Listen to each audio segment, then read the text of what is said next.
Whether a pop quiz, a final exam, or a semester's grade, I often cringed when I opened the envelope or the email revealing my grade.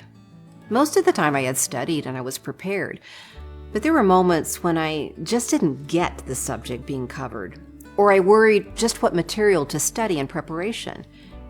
The toughest times were when I knew that I would be at the mercy of a teacher who may or may not have liked me.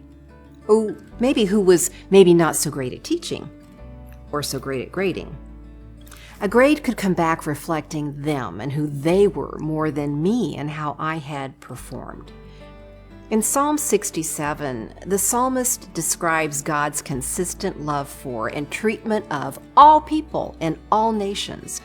In verse 4 we read, "May the nations be glad and sing for joy, for you, God, rule the peoples with equity and guide the nations of the earth."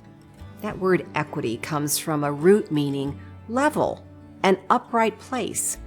Like a plateau, God rules from a level and consistent place of uprightness. God is steady and consistent and accurate, and He leads us according to that same character.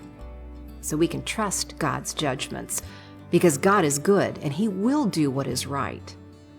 So when we brush up against something unfair, we can rest in the reality that one day God will make all things right. And when He does, His consistent character will lead to what's best for us and all the nations of the earth.